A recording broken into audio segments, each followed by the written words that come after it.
So hello everyone.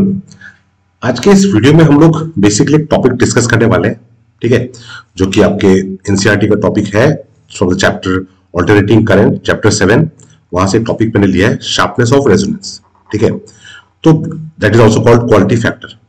अब basically इस video का मेन मोटिव ये है कि जैसे मैक्सिमम लोग ये सोचते हैं कि एनसीईआरटी से पढ़ना मतलब डिफिकल्ट है, ठीक है। एनसीईआरटी से हम लोग नहीं पढ़ सकते हैं, हम लोग नोट्स या जैसे कोई रेफरेंस बुक हो गया, प्रदीप हो गया, ऐसे हो गया, ऐसे रेफरेंस बुक से हम लोग पढ़ सकते हैं, एनसीईआरटी से नहीं पढ़ सकते। तो वो चीज मतलब वो सोच को थोड़ा मैं चेंज करने के लिए ये वीडियो में बना रहा हूं कि एनसीईआरटी से पढ़ा सकता है, एनसीईआरटी डिफिकल्ट नहीं है, ठीक है। अब जैसे ये टॉपिक है शार्पनेस ऑफ रेजोनेंस, ओके, तो ये टॉपिक हम लोग इस वीडियो में डिस्कस करने वाले हैं, ठीक है, जो आपका ऑल्टरनेटिंग करंट चैप्टर का ये एक इंपॉर्टेंट टॉपिक है, ओके। तो अब जैसे हम लोग को ये पता है कि अगर एक सीरीज एलसीआर सर्किट है, ठीक है, सीरीज एलसीआर सर्किट, तो सीरीज एलसीआर सर्किट में जो इंडक्टर है, कैपेसिटर है और रेजिस्टर, ये तीनों सीरीज में होते हैं और this is connected across a source of AC, ठीक है। तो यहां पे जो आपका करंट का एक्सप्रेशन था आई, वो आया था आपका current equal to voltage divide by impedance, ठीक है। अब ये कोई नया चीज नहीं है, ये आपका ओम्स लॉ ही है, ठीक है। Ohm's law, voltage equal to current into, वहां पे रेजिस्टेंस था, बट यहां पे जो रेजिस्टेंस मतलब क्या, ऑपोजिशन, तो यहां पे जो जेड वाला टर्म है ये आपका, इसको इंपीडेंस बोलते हैं, इंपीडेंस, ठीक है। और यही चीज आपके डेरिवेशन में आपको मिलेगा, ये मिलेगा वी जेड मिलेगा आपको R square plus omega L minus 1 by omega C whole square. मतलब ये रिजल्ट हम लोग यहां इस डेरिवेशन में यूज होने वाला है, ठीक है। यहां पे खाली ये आई एम दिया है, उसका भी उसका चिंता करने का जरूरत नहीं है, एम भी यहां पे आप सिंपली आई भी लिख सकते हैं, ठीक है। अच्छा, अब यहां पे एक्सप्रेशन में ये ग्राफ देखिए, इस टॉपिक में ये ग्राफ चीज आएगा, ये ग्राफ भी आएगा, ठीक है, रेजोनेंस के लिए। तो अब होता क्या है कि ये जो ओमेगा एल है, मतलब जब ओमेगा का वैल्यू एक particular angular frequency omega not हो जाता है, तब omega not L is equal to हो जाता है 1 बाई ओमेगा नॉट सी। मतलब ये दोनों क्वांटिटी इक्वल हो जाती है, मतलब ये जो टर्म है, ये टर्म आपका जीरो हो जाता है, ये टर्म।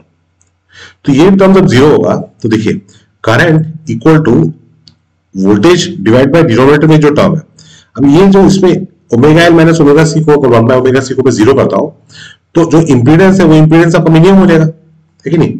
जो इंपीडेंस है वो है आपका square root of R square plus omega L minus 1 by omega C, ठीक है। तो अगर मैं इसमें एक टर्म को मैं जीरो करता हूं, इसको मैं जीरो करता हूं, तो इसका मतलब जेड का वैल्यू है वो मिनिमम हो जाएगा, और वो मिनिमम वैल्यू कितना हो जाएगा, वो इक्वल टू आर, ठीक है। तो जब ऐसा होता है उसको बोलते हैं रेजोनेंस कंडीशन, रेजोनेंस कंडीशन, ठीक है। तो रेजोनेंस कंडीशन में क्या होता है कि जो जेड है इंपीडेंस, वो आपका हो गया मिनिमम, और इंपीडेंस अगर मिनिमम हो गया तो जो करंट हो गया वो मैक्सिमम हो गया, करंट मैक्सिमम हो गया, ठीक है। तो इसी के लिए आपका ये जो ग्राफ दिखाया था, ग्राफ कैसा है देखिए, ग्राफ में यहां पे वाई एक्सिस में आपका करंट हो गया, ठीक है, और जो एक्स एक्सिस है उसमें आपका एंगुलर फ्रीक्वेंसी हो गया। तो एक पर्टिकुलर एंगुलर फ्रीक्वेंसी में करंट जो है वो मैक्सिमम हो रहा है, और बाकी फ्रीक्वेंसी में ये करंट का वैल्यू कम है, ठीक है। तो यहां पे ओमेगा नॉट, इस एंगुलर फ्रीक्वेंसी पे करंट का वैल्यू मैक्सिमम है, ठीक है। तो ये कुछ मैक्सिमम आई नॉट मान लेते हैं, ठीक है। अच्छा, अब यहां पे क्या किया है कि दो ऐसी फ्रीक्वेंसी लेते हैं, ठीक है। देखिए एक सिंगल फ्रीक्वेंसी में करंट का वैल्यू मैक्सिमम होगा, बट यहां पे एक फ्रीक्वेंसी अगर मैं ओमेगा 1 लूं और यहां पे एक फ्रीक्वेंसी में ओमेगा 2 लूं, तो इन दोनों फ्रीक्वेंसी में करंट का वैल्यू सेम होगा, ठीक है। और जो वैल्यू है ये मैं लेता हूं आई नॉट बाय रूट 2, मतलब ऐसा एंगुलर फ्रीक्वेंसी ले रहा हूं जिसमें करंट का value I not by root 2 हो रहा है, ठीक है। फॉर ओमेगा, फॉर वैल्यूज देखिए यहाँ पे क्या है स्टार्टिंग पॉइंट, यहाँ पे क्या दिया हुआ है, the amplitude of current in series LCR circuit, current का वैल्यू दिया हुआ है ये, ठीक है। अच्छा, and is this is maximum when omega is equal to omega naught, when omega naught equal to 1 by LC, the maximum value is आ गया वीएम बाय आर। क्यों? क्योंकि ये जो सेकंड टर्म है ये तो जीरो हो गया, जब जीरो हो जाएगा तो I M equal to VM by R आ गया, ठीक है। अच्छा, उसके बाद for values of omega other than omega naught, ठीक है, the amplitude of the current is less than the maximum value. अब we choose a value of omega for which current amplitude is 1 by root 2 times its maximum value, ठीक है। अच्छा, अब आप पूछेंगे कि ऐसा क्यों किया है कि ओमेगा 1 ओमेगा 2 लिया है, मतलब omega is equal to omega 1 and omega is equal to omega 2। यहां पे क्या जो करंट हो रहा है वो जो हो रहा है वो आई नॉट बाय रूट 2 हो रहा है। अब ऐसा क्यों लिया है, मतलब ये दोनों फ्रीक्वेंसी क्यों लिया है? अब आपको पता है कि जो आई नॉट बाय रूट 2 होता है ये आई आरएमएस होता है, ठीक है। ये आरएमएस करंट जो होता है this is the effective current in the circuit, effective current in the circuit, ठीक है। देखिए अब ऑल्टरनेटिंग करंट जब सर्किट में फ्लो करता है तो करंट तो चेंज होता रहता है ना, करंट ऐसे चेंज होता है, वेरी करता रहता है। तो आप इफेक्टिव वैल्यू क्या लेंगे? उस करंट की वजह से सर्किट में कुछ इफेक्ट आ रहा है, उस करंट की वजह से आपको कुछ इंपीडेंस या फ्रीक्वेंसी में कुछ चेंजेस आ रहे हैं, तो वो आप कौन सा वैल्यू लेंगे? करंट का मतलब करंट तो हर टाइम में अलग अलग करंट हो रहा है, हर टाइम में अलग अलग हो रहा है। तो इसीलिए हम लोग जो इसी का इफेक्ट निकालने के लिए, ऑल्टरनेटिंग करंट का सर्किट पे इफेक्ट निकालने के लिए हम लोग जो करंट लेते हैं वो आईआरएमएस करंट लेते हैं। और वो आईआरएमएस करंट कौन सा होता है? आई नॉट बाय रूट 2, ठीक है। अब I equal to I not, वो तो omega equal to omega not, सिर्फ एक ही फ्रीक्वेंसी में होगा, ठीक है। मतलब पीक वैल्यू तो सिर्फ एक ही टाइम में आएगा, बट बाकी जो वैल्यूज है वो तो एक बार इंक्रीज होते समय और एक बार डिक्रीज होते समय मिलेगा ही मिलेगा, करेक्ट। तो हम लोगों ने क्या किया है, ऐसे फ्रीक्वेंसीज, दो फ्रीक्वेंसीज लिए हैं, ऐसे फ्रीक्वेंसीज लिए हैं जहां पे जो करंट है वो पीक का 1 बाय रूट 2 टाइम्स है, ठीक है। तो वो चीज आपको यहां पे लिखा हुआ है कि we choose value of omega for which current amplitude is 1 by root 2 times the maximum value, ठीक है। अच्छा, at this value the power dissipated by the circuit becomes half, ठीक है, पावर आपका हाफ हो जाता है, ठीक है। अच्छा, अब पावर हाफ क्यों बोल रहे हैं? देखिए power, average power is equal to ERMS IRMS cos phi होता है, ठीक है। ये कॉस फाई, जो कॉस फाई ये पावर फैक्टर है, कॉस फाई इक्वल टू होता है R divide by Z, R divide by Z, ठीक है। अच्छा, अब रेजोनेंस में क्या हो रहा है? जेड इक्वल टू आर हो रहा है, मतलब कि आर बाय जेड जो हो गया ये is equal to R by R हो गया, दैट इज इक्वल टू 1। तो मतलब ये वाला टर्म तो हम लोगों ने गायब कर दिया, इसको 1 कर दिया, ठीक है। और ये क्या है? E naught by root 2, E naught by root 2, और ये हो गया आई नॉट बाय रूट 2। तो ये क्या हो गया? E naught I not by 2, E naught I naught क्या है? पावर है, तो पावर का हाफ हो गया, हाफ ऑफ द पावर, ठीक है। So power becomes half. तो ये फ्रीक्वेंसी हम लोगों ने बेसिकली, हमको ये यहां देखिए, यहां ये जो चीज समझ, यहां पे पढ़ के हमको ये समझ आ रहा है कि हम लोग ऐसा फ्रीक्वेंसी ले रहे हैं जिसमें करंट जो है वो 1 बाय रूट 2 टाइम्स होना चाहिए, ठीक है, और जिसकी वजह से पावर हमारा हाफ हो गया, ठीक है। अब हमको रीजन, विद रीजन को समझ में आ गया, ठीक है। अच्छा, अब ये जो फ्रीक्वेंसीज है ऑब्वियसली देखिए ये ओमेगा 2 ओमेगा नॉट से जितना आगे होगा, ओमेगा 1 ओमेगा नॉट से उतना ही पीछे होगा। ये जो ग्राफ ऐसे है ना, तो ये ओमेगा नॉट है, यहां पे ये ओमेगा 1 है, यहां पे ये ओमेगा 2 है, ठीक है, ये ओमेगा नॉट। तो ये जो गैप है ये डेल्टा ओमेगा हो गया, ये भी गैप सेम ही होगा सिमेट्री की वजह से, डेल्टा ओमेगा। मतलब ये जो पूरा गैप हो जाएगा ये कितना हो जाएगा? ये 2 डेल्टा ओमेगा होगा, ये 2 डेल्टा ओमेगा होगा, ठीक है। तो जो सर्किट में जो इफेक्टिव करंट फ्लो कर रहा है ना, वो करंट कौन सा करंट फ्लो कर रहा है? I not by root 2, I not by root 2, ठीक है। तो मतलब क्या है कि इस फ्रीक्वेंसी रेंज में जो सिग्नल जाएगा, इस फ्रीक्वेंसी रेंज में जो सिग्नल होगा उसको सर्किट अलाउ कर रहा है जाने के लिए, ठीक है। तो ये जो फ्रीक्वेंसी रेंज है इसी को बोलते हैं बैंडविड्थ, ठीक है। तो बैंडविड्थ हमारा कितना हो जाएगा? बैंडविड्थ 2 डेल्टा ओमेगा, इधर भी डेल्टा ओमेगा, इधर भी डेल्टा ओमेगा, 2 डेल्टा ओमेगा, ठीक है, मतलब देखिए जो एलसीआर सर्किट है, एलसीआर के सर्किट क्या करता है, वो ट्यूनिंग सर्किट में यूज होता है, ट्यूनिंग सर्किट जो रेडियो टीवी में होता है। ठीक है, तो मतलब क्या होता है, रेजोनेंस में वो जब रेजोनेंस कंडीशन आता है तो उस फ्रीक्वेंसी के करंट को जाने देता है, क्योंकि इंपीडेंस कम हो जाता है। इंपीडेंस क्या है, इंपीडेंस क्या है, इंपीडेंस है ऑपोजिशन, इंपीडेंस है ऑपोजिशन। ठीक है, तो ऑपोजिशन जब कम होगा तो उसको जाने देगा। ठीक है, तो मतलब इस फ्रीक्वेंसी रेंज जो बैंडविड्थ है इसको वो जाने देगा, वो सर्किट जाने देगा। ठीक है, अच्छा, तो अब ये देखिए यहां पे थोड़ा नीचे चला गया मैं गलती से। तो देखिए यहां पे ओमेगा 1 जो यहां पे इन्होंने खाली ओमेगा 1 ओमेगा 2, ओमेगा 1 को आगे वाला फ्रीक्वेंसी पकड़ा है, मतलब ओमेगा 2 जो है इनका ओमेगा 1 है। ठीक है, खाली सिंबल में थोड़ा चेंज है बट रिजल्ट में कोई फर्क नहीं पड़ेगा। ठीक है, तो देखिए जो ओमेगा 2 हमारा क्या हो जाएगा, हमारा लिए जो ओमेगा 2 है वो omega not plus delta omega होगा, ओमेगा नॉट आगे है ओमेगा 2, और ओमेगा 1 जो है वो omega not minus delta omega होगा। ठीक है, तो जो ओमेगा 1 ओमेगा 2 माइनस ओमेगा 1, यहाँ पे the difference omega 1 minus omega 2 2 delta omega is called the bandwidth. तो हमारे लिए बैंडविड्थ क्या हो जाएगा, हमारे लिए जो बैंडविड्थ होगा 2 डेल्टा ओमेगा कैसे आएगा, omega 2 minus omega 1 is equal to कितना हो जाएगा, 2 डेल्टा ओमेगा, ये हो गया बैंडविड्थ। ठीक है, अच्छा, तो the quantity omega not by 2 delta omega is regarded as the measure of sharpness of resonance. ठीक है, तो शार्पनेस ऑफ रेजोनेंस इसको क्वालिटी फैक्टर भी बोलते हैं। ठीक है, तो इसको कैसे डिफाइन करते हैं, इसको यहां पे लिख देता हूं, शार्पनेस, इस चीज को मैं पीडीएफ करके वीडियो में दे दूंगा, डिस्क्रिप्शन में आप डाउनलोड कर लीजिएगा। ठीक है, शार्पनेस ऑफ रेजोनेंस, इसको क्वालिटी फैक्टर भी बोलते हैं, क्वालिटी फैक्टर। कैसे डिफाइन करते हैं, resonant angular frequency, resonant angular frequency divide by bandwidth, divide by bandwidth. ठीक है, मतलब omega not divide by 2 delta omega.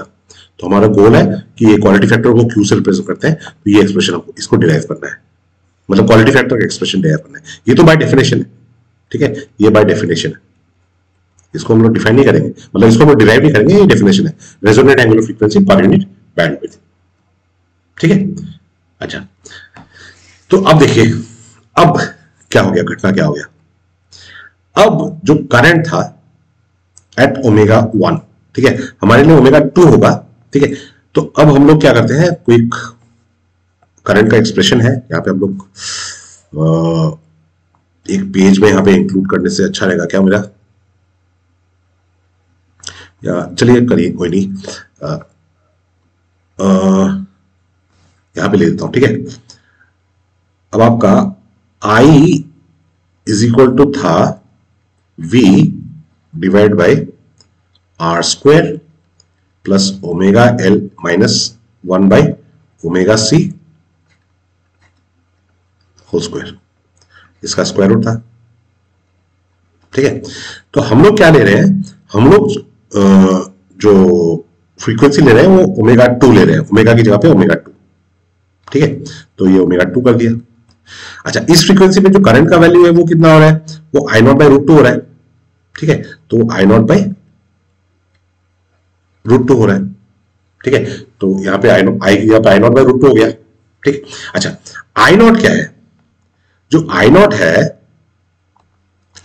But I not is V by R, I not is V by R, correct, I not V by R है, I not भी करता है नहीं, है कि नहीं, तो V by R root 2 is equal to V by square root of R square plus omega 2L minus 1 by omega 2C whole square. तो यहां V तो कैंसिल हो जाएगा, न्यूमरेटर इक्वल है तो डिनोमिनेटर भी इक्वल होना पड़ेगा, तो डिनोमिनेटर को हम लोग इक्वेट करते हैं, है कि नहीं, डिनोमिनेटर ये इक्वेट किया है यहाँ पे, तो हम लोग भी करते हैं, R root 2 is equal to R square plus omega 2l minus 1 by omega, ये ओमेगा 2c था, ठीक है, ओमेगा 2c स्क्वायर, ठीक है।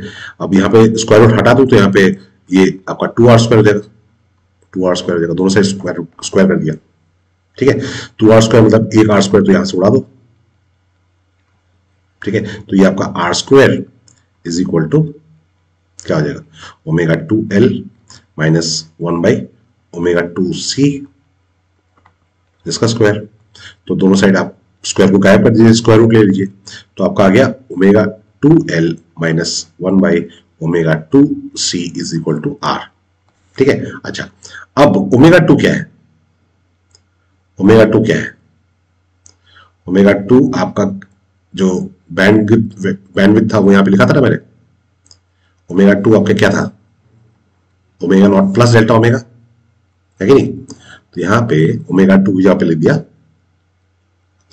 Omega not plus delta omega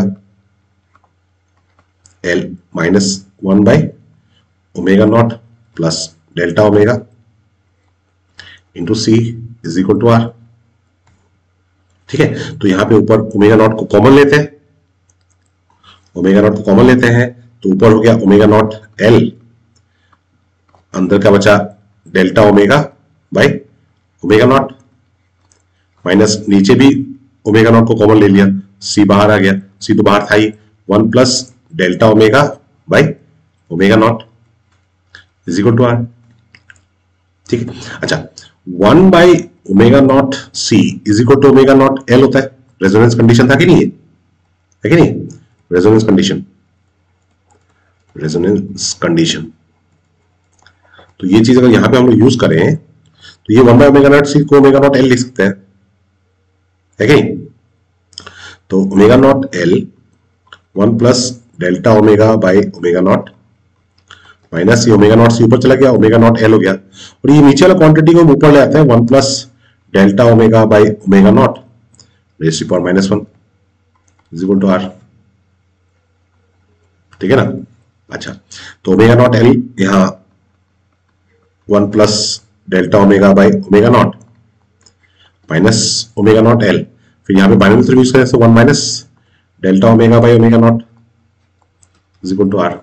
तो ओमेगा नॉट एल कॉमन ले लिया तो 1 plus delta omega by omega not हो गया, फिर ये तो बाहर चला गया, ये माइनस 1 हो गया, फिर plus delta omega by omega not is equal to R. तो ये 1 ये कैंसिल हो गया, तो omega not L into 2 delta omega by omega not is equal to are.